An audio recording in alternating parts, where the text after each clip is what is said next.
energy. It's creative on its own. Correspondingly, Lashon Hara is a negative energy which is creative and destructive at the same time. But these energies make the difference between basically plodding through one's life, even if you're sophisticated enough to know about God and Hashgacha Pratis. You go a bit further, you learn about Yeridas Harikalia, but still, without accessing and trying to have a relationship with these energies, your life is deeply impoverished. So, and we're going to learn a very important one tonight, which is a clipper. It's a negative energy. It's a negative, destructive, killer energy for a Jew's welfare, and that is the clipper of Amalek. We're going to learn about that tonight because if I gave you a quick summary of what the Seder was about, let's start with that. So l'chaim.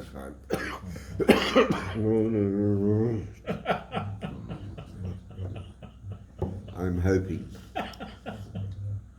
So the Seder talks about a few things. The job of excuse me.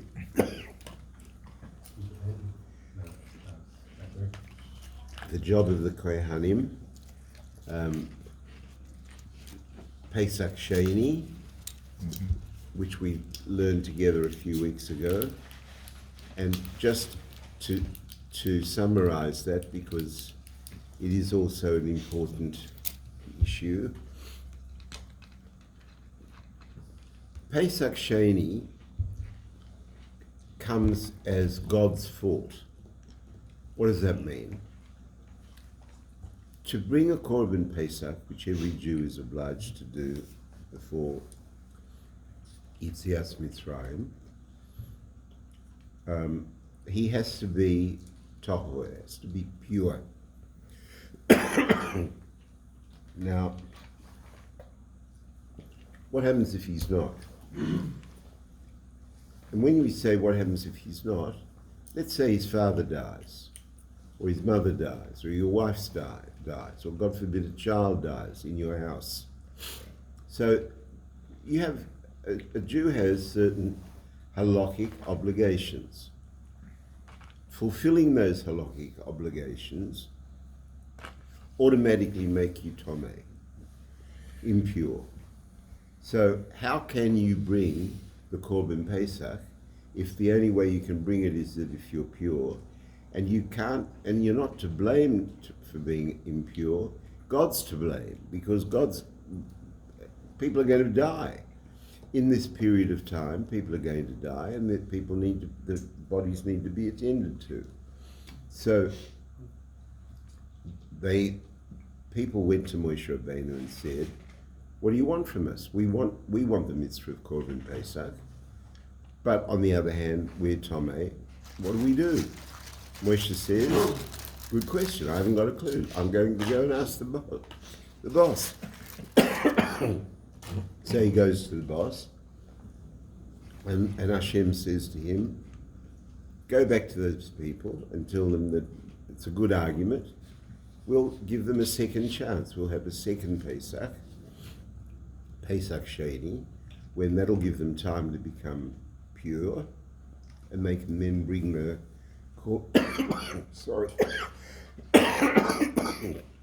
they can then bring the Korban Pesach."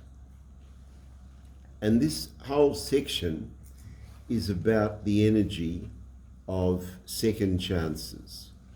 We haven't time to do that tonight, but it is another one of these spiritual energies that we're talking about, related to tshuva, that we have a concept that a Jew's life is always redeemable.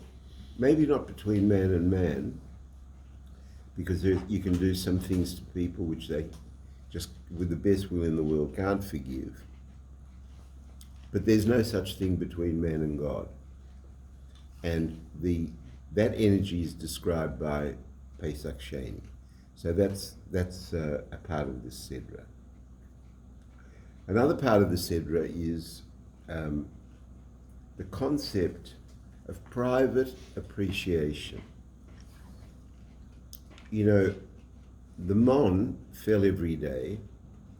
The mon, let me explain, it looked like cotton wool. It tasted like whatever you wanted. You wanted fillet steak, it tasted like fillet steak. Bacon, I was going to say bacon and eggs. but certainly an omelette, or a steak, or whatever it is that you wanted, ice cream, chocolate cake, it tasted like it. But the problem with it was that it looked like cotton wool. And the Gemara explains that a blind man can't really enjoy food. Why? Because part of the enjoyment of food is its visual impact. And if you want to have a piece of near bloody steak, that of course we don't have any blood in it, but the juice is red. If you want to have a steak, then eating something that looks like and feels like and has the texture of cotton wool doesn't do it for you. So what did Am Yisrael do? They said, yes, thank you very much, Moshe. We're in the desert. We're not going to starve. Not only aren't we going to starve, we can have whatever we want in terms of flavor, but we're sick and tired of this cotton wool. We want meat. We want proper food. And we haven't got time to deal with that tonight, but that is not that's a mountain one has to overcome and be able to genuinely be grateful for what Hashem is blessing us with. And that's a big art form, because you get up in the morning and say the morning brachas, for those that do. It's amazing what we have to thank Hashem for every day. And people don't. People take it for granted. You wake up, you take it for granted that your eyes open. I don't need to take anybody through this. You know it all better. But that is in itself an area that requires work, avoida, in one's relationship with one's God, to be saying thank you for every breath, for every piece of food, for every time his nasal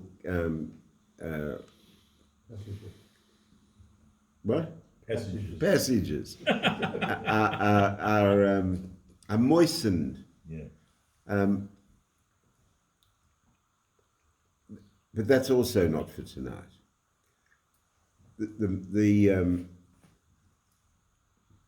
The next thing in the Sedra is a criticism of Miriam. Miriam is Moshe Rabbeinu's elder sister, and what happens is that news is brought to Moshe. Moshe goes to God and says, listen, God, this is too hard. This Am Yisrael of yours and mine, I can't manage. They're driving me crazy. So Hashem says, okay, I'm going to give you 70 elders, and they are going to help you. And 70 elders begin prophesying in the camp. And they go, and Yeshua comes running to Moshe Rabbeinu to complain and says, listen, they're taking your copyright, they're stealing your patent. Mm-hmm. And Moshe says, what, you're worried for my honor? I'd like nothing better than all of Am Yisrael to be prophets. And so these 70 elders are prophesying, and about a year later, Miriam, who Moshe's elder sister, is having lunch with Moshe's wife and Zipporah. And Zipporah hears that the 70 elders have started prophesizing in the camp, and she says, "Oi, I feel sorry for their wives." Deborah. Why does she feel sorry for the wives? Asks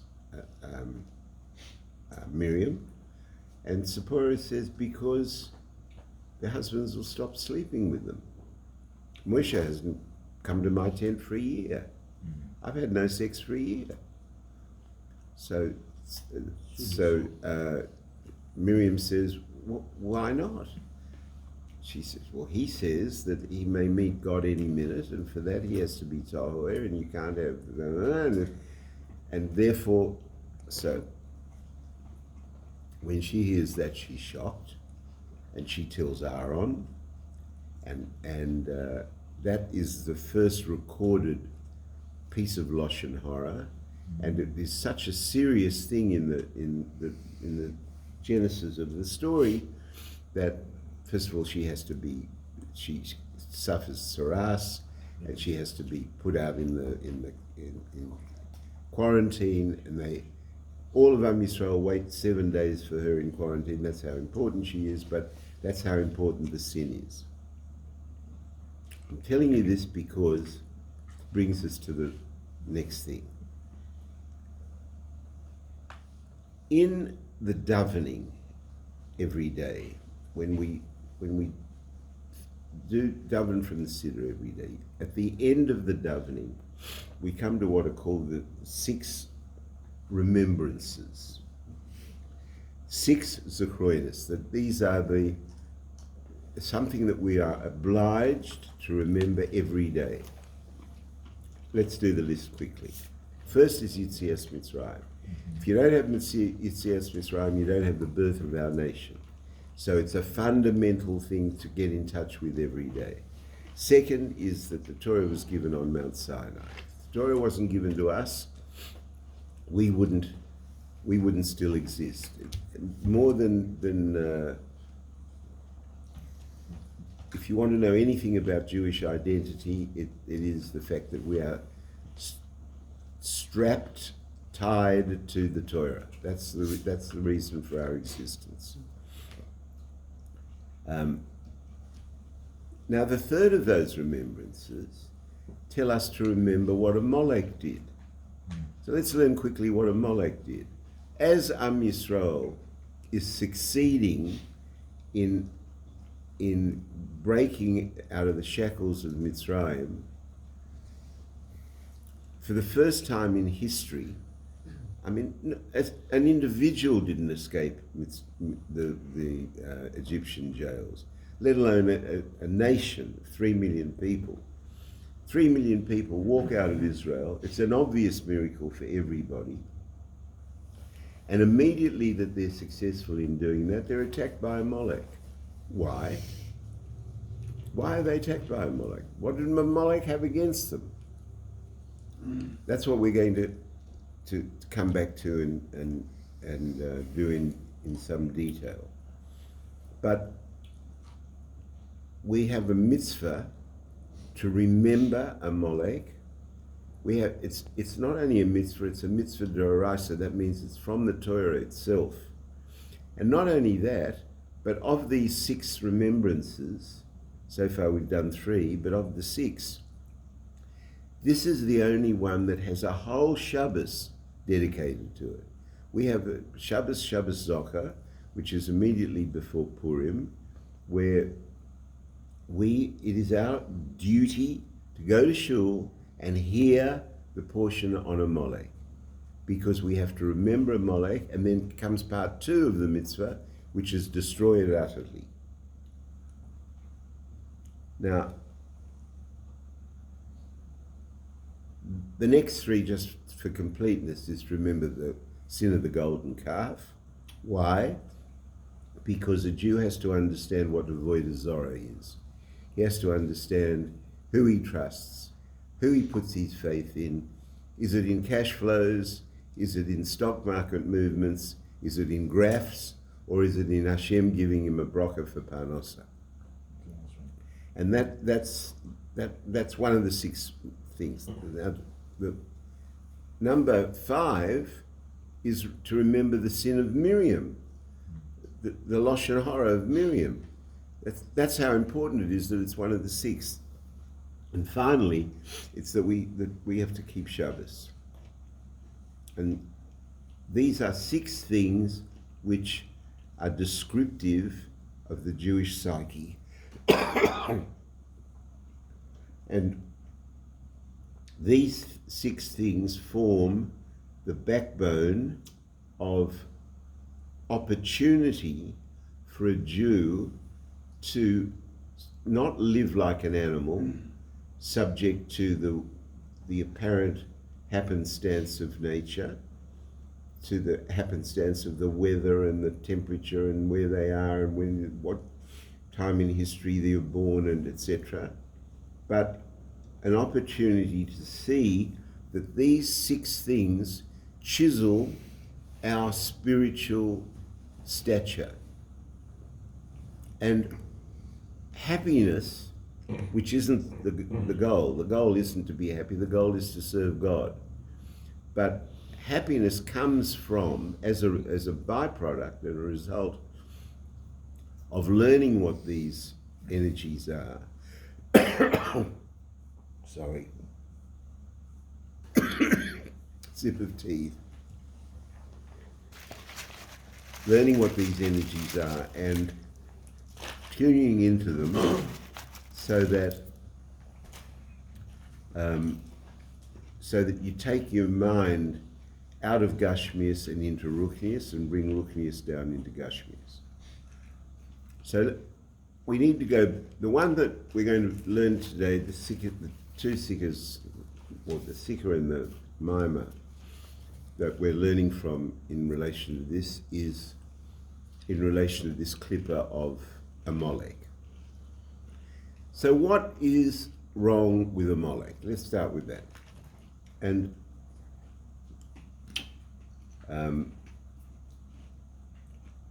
it's a pretty bad klippa. Why? Because we have a whole Shabbos. In the other 5 things in the list, there's no Shabbos to remember it. There's no Shabbos to remember Yetzias Mitzrayim, there's no Shabbos to remember Miriam, there's no Shabbos to remember Shabbos itself, there's no special Shabbos to remember Shabbos. But there is a special Shabbos for Shabbos Parshat Zohar, to remember Amalek and to eradicate him. Now let's do part 2 first. Let me tell you, this is a mitzvah incapable of performance. You can't eradicate Amalek. You know why? We don't know who it is. How do you know who Amalek is today? And the mitzvah is to go and hunt down and kill and eradicate every last single member of Amalek. How can we do that? We don't even know who they are. Huh? Putin, Hamas. I mean, you're next to a neighbor. But the fact is that we don't know. What is capable of dealing with is to remember Amalek and what he did to us. So we have to work out what it is that he did to us. And if we are remembering Amalek, are we remembering particular people? So it's very deep Hasidus, and we have to start from here. That the Rebbeim explain that every Jew has an Amalek inside him. There is a level of Amalek in each and every one of us.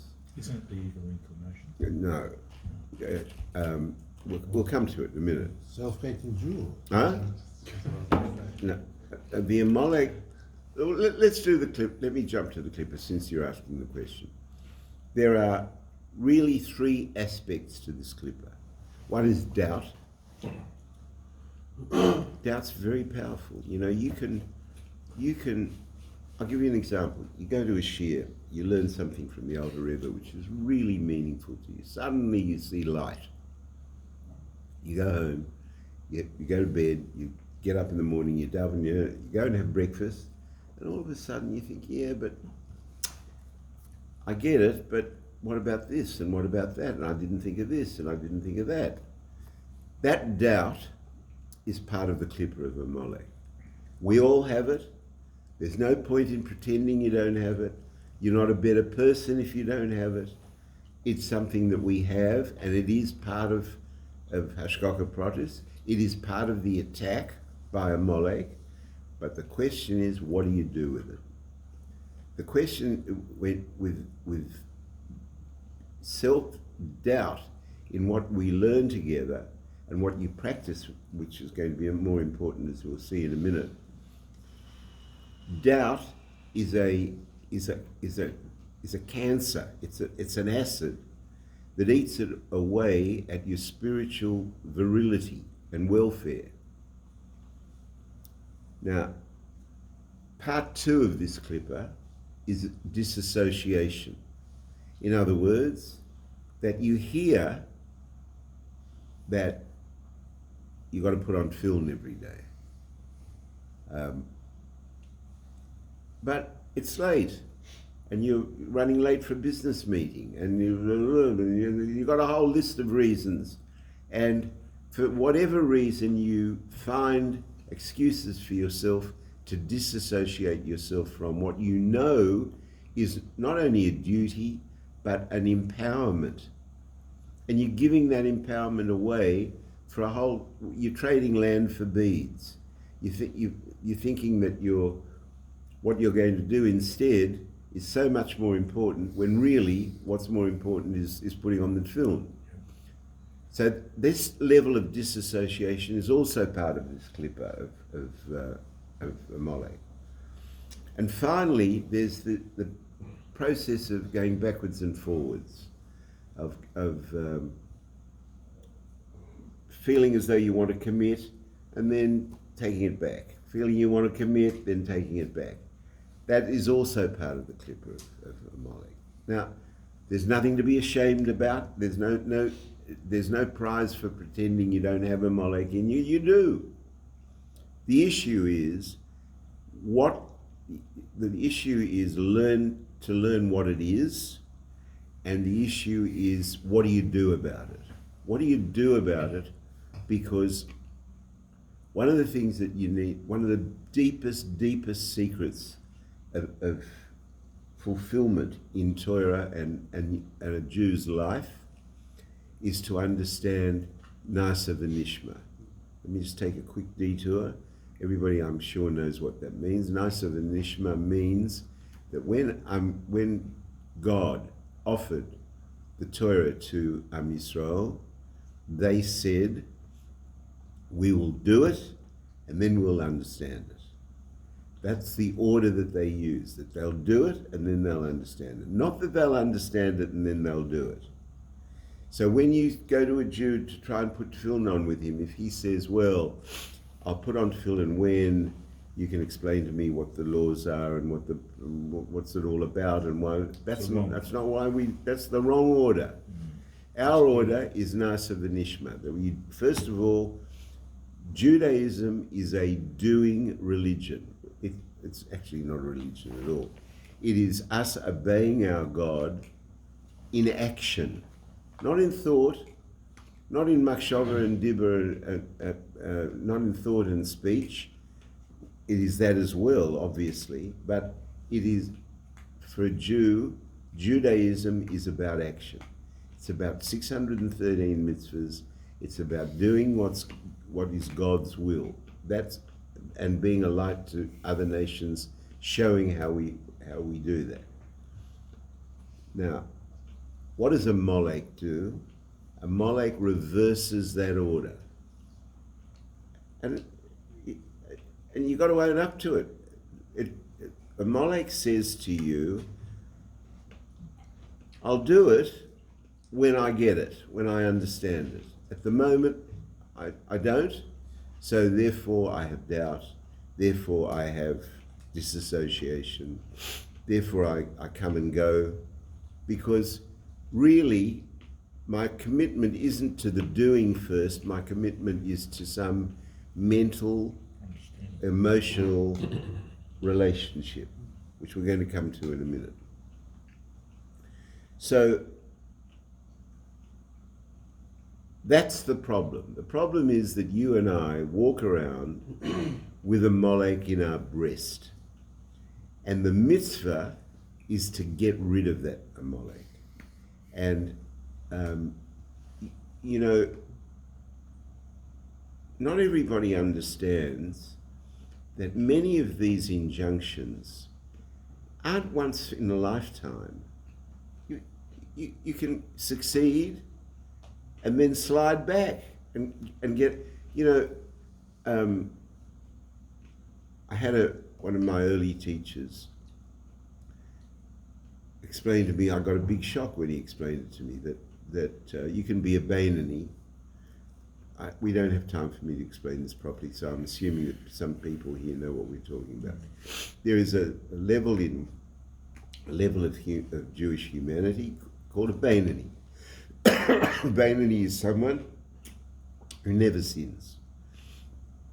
He's not a tzaddik because he has a Yetzer Hara, but he controls it to such an extent that he never sins. So what most people don't know is you can be a Bainani for 5 minutes.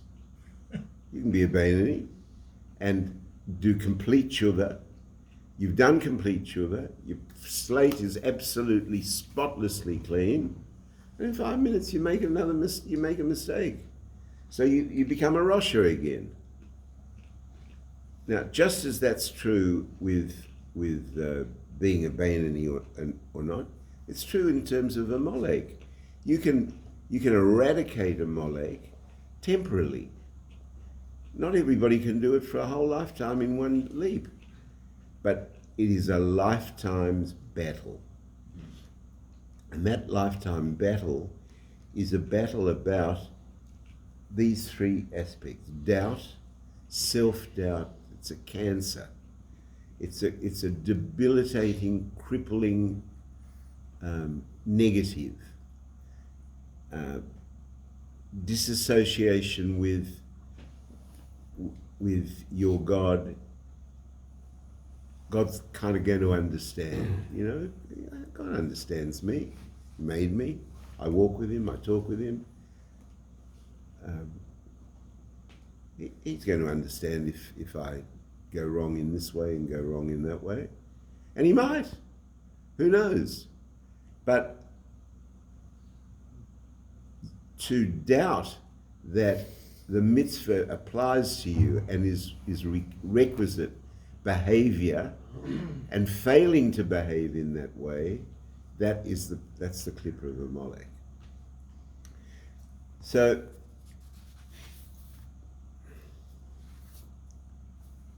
the mitzvah that we have is with that part of the mitzvah that we can control. In other words, eradicating a molek from ourselves. We can't do it from society, because we don't know who a molek is out there, but we do know who the molek is inside. And if you tell me that you don't, there's a very simple answer to that: you're not trying. Simple as that. You're not trying, because doubt is identifiable. Disassociation is identifiable. Going backwards and forwards in resolve is... How many people have promised that... I mean, let's take a really grob example. Going on a diet. How many people can go on a diet and stick to it and stay on a diet? Very, very few.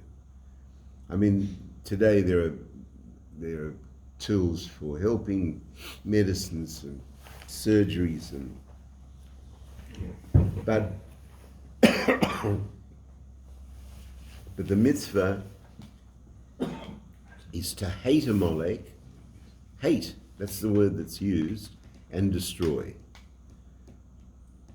Now, and we learn, it's a piece of Torah, if I'm not mistaken, it's in Exodus, that Hashem remains at war with Amalek. So, and who puts Amalek there in the first place? It's Hashem as so. This is a very common thing that we have. We have a test. The test is structured by Hashem. It's not made necessarily of our making, but we are expected to manage through the test and achieve our greatness by doing so. Now, we have another statement that as long as Amalek exists, Hashem's throne and name are not complete. If we had time, I'd take you through this.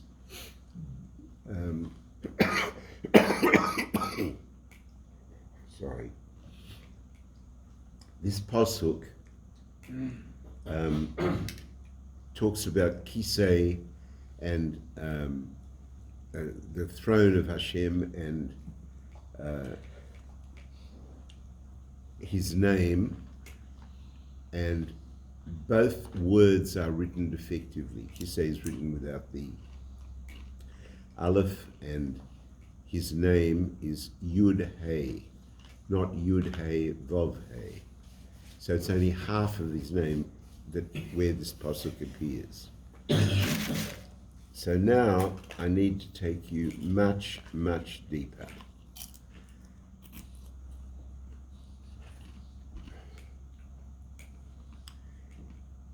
Hashem's, the name that we're talking about in this area, which on its own needs a couple of hours to explain why, but just suspend disbelief, and this is the name that we're dealing with. We're dealing with the name for Hashem, Yud Hey Vav Hey. That name of Hashem is the enlivening force in everything. That is, Shem Elohim is the force that hides Shem Yud Kei Vav Kei. But Shem Yud Kei Vav Kei is the empowering, throbbing, enlivening force. You know how the people who don't know what they're talking about talk about the force, whatever that means. This is what we're talking about. We're talking about the fact, the creative, throbbing energy of God's essence. And that is 4 letters, Yud Kei Vav Kei. And those 4 letters, it's one of the big secrets of Kabbalah and Torah, is exactly a Jew's neshama. A Jew's neshama is made up of those 4 levels. Yud, Hey, Vav, Hey. 2 of them are from the brain, 2 of them are from the body. The Yud is Chokhmah. This may be hard for some people, maybe on the tape as well, in which case you'll just coast for a couple of minutes, it won't take long. The Yud is the concept of Chokhmah. It's the flash, it's the Kiddush, it's the new idea that never occurred to you until now. You don't even know where the idea came from. There are whole secrets of Torah of where that is generated from. At the moment, just accept that it's something that happens. It has no length and breadth. It's just a momentary giloi, revelation. Then you have, that's the Yud. Then the Hey is representative of Binah. Binah means testing this idea, checking it out, doing the statistics. What are the components? what are the boundaries? What are the strengths and weaknesses? What are the level of certainty when something exists in that way or not? Then we have the Vav, which is bringing that information in touch with your emotions. And I'll come back to that in a moment. And finally, the last hay is action, where you take that information and spread it out into your domain, into the domain that you control. Now, when it says that Hashem's name is defective and that his kisei, his throne, is defective, it's because the last two letters are missing. So speeding this up, because otherwise I'll never get to the end of it, although I'm not doing it justice, I'm telling you the truth. The Yud Hey in Hashem's name, Amalek approves of. Your Amalek approves of your dealing with the Yud Hey. You want to learn about God? Gesundheit. You want to enter into a relationship with God? Gesundheit. You want to know how powerful God is and how extraordinary He is and how wonderful He is? Great. Why? Because we want you to know, Amalek wants you to know how great Hashem is so that you can rebel against Him. That is the clipper of Amalek, rebellion. Rebellion through doubt, rebellion through disassociation. Sorry. Through disassociation. This rebellion can only be effective if you know what you're rebelling against. So Amalek has no real fight with the Yud Hey. On the contrary, he wants you to pursue the Yud Hey.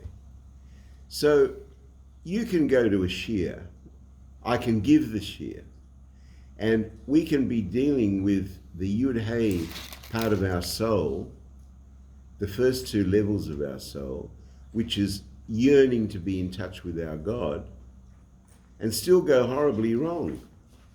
Why are we going to why is there a chance of still going horribly wrong?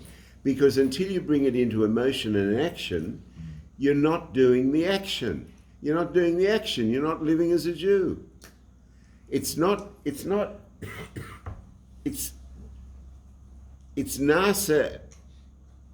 v'nishma. It is first doing, then understanding.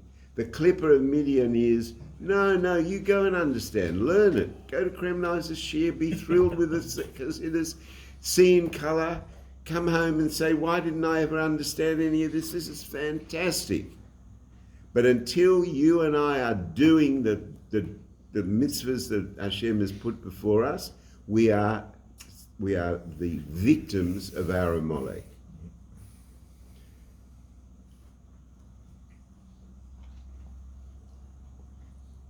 And the reality, and the question is, what's Amalek's sin? What's Amalek's sin? Amalek says, you want to do Yud Hey? Good, learn Yud Hey. But the real sin is the level of rebellion. And that level of rebellion is in itself at two levels. It's at the level where it's intentional. That's the crudest and worst. So you get these self-hating Jews, as Vic mentioned before, that somebody will identify as a Jew, and he will say that, and he'll have a dialogue with his God. Every Jew has a dialogue with his God. But when it comes time to this or that, I'm not that religious. We don't do that. And if a Lubavitch is sitting next to him and says, yet, you don't do it yet, He smiles and says, yeah, you're dreaming, buddy. But he's not dreaming, and it is a very serious confession to be making to yourself that you don't do it yet, and to think that that's okay. How is it okay? How can it be okay if it's Ratzon Hashem to do something and you don't do it?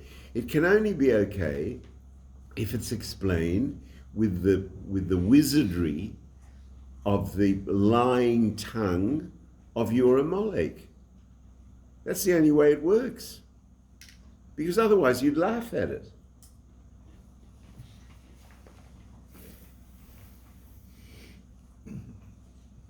Okay.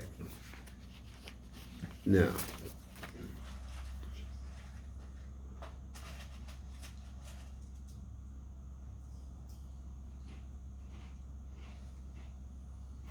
action, Hamasa Huaika, action is the main thing.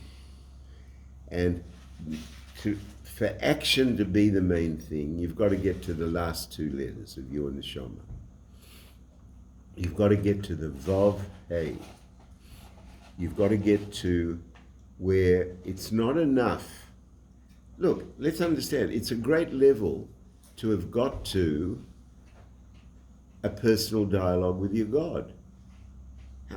Of the 8.5 billion nefashos on this planet, how many do you think really talk to God? Not many. And Am Yisrael do. You only need to just turn on the television and talk to, listen to any Israeli living in Israel. They're all conscious of the miraculous life that we Am Yisrael lead. And a lot of them aren't religious. Yet. So you'll help make them religious. I'll try. So the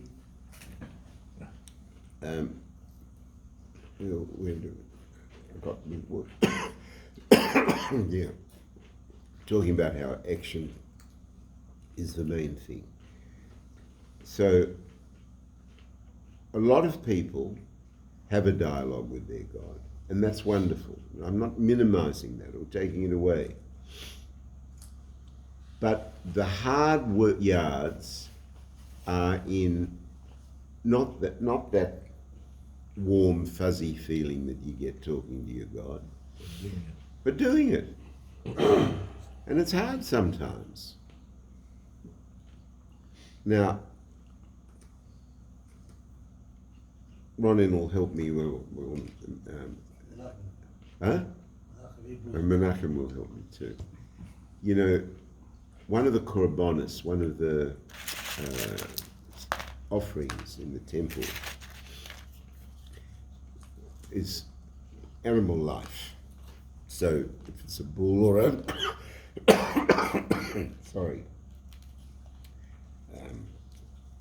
a goat or a sheep, it has to be shechted.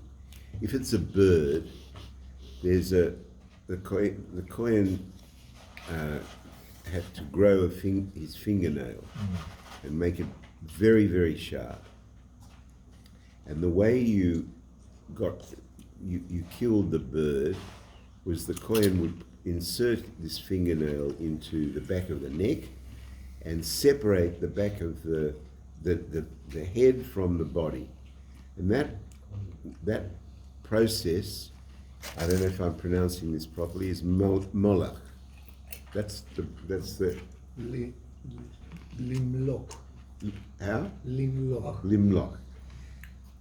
Whatever, my Hebrew grammar is very weak, but I can tell you that it's the same etymology as Amalek. What are we saying here? That what Amalek wants to do, your Amalek, what he wants to do is take your neshama, which is a manifestation of Yud Hey Vav Hey, and cut off the Vav Hey from the Yud Hey. In other words, cut off the body from the head. You're allowed the head. Go for the head, says Amalek.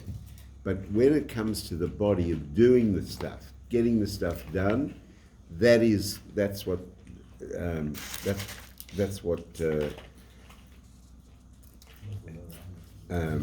it is being objected to. Now, as the same way that Amalek wants to nip off the head from the body, same thing as the Korban nips off the head from the body, that's what Amalek wants from you and me. That's what we say every time when we have to count the Omer. Yes. L'Shem Yichud Kudsha, how do you say, connect Yud Hey and Vav Hey. Yes, yes. Very good. Okay, so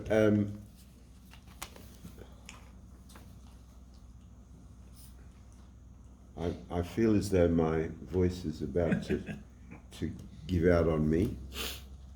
I just want to summarize this. When we have, say, these remembrances, and this remembrance of Amalek seems the least important, because when you go through Yetzias Mitzrayim and receiving the Torah and Shabbos and the golden calf, Miriam and Lashon Hara maybe seems a little bit less than the rest of those, but it's not. That's why these 6 remembrances are there. But Amalek is there on a daily basis for you and me, and it's an opportunity for massive growth. You gotta. This is the most important part of this whole sikha that the Rebbe goes through. That this is a person's private kit bag for not only growth but greatness, because he's carrying this Amalek with him all day, every day, and it's a constant threat to his fulfillment and a constant opportunity for overcoming that and reaching that fulfillment. And the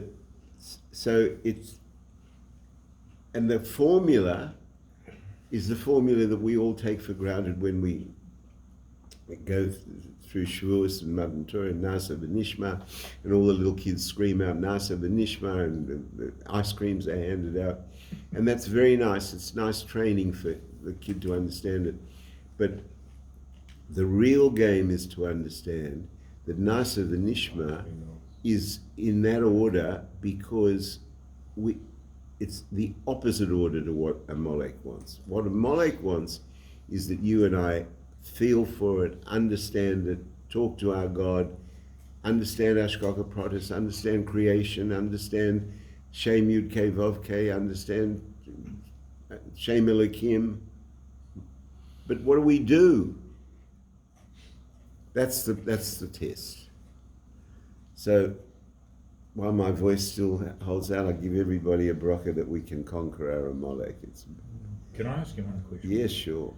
We do the 6 remembrances, the 6 Zikronot when we put on the back of the tongue. Yes. So what happens if someone... Not everybody does put on the baby. No, but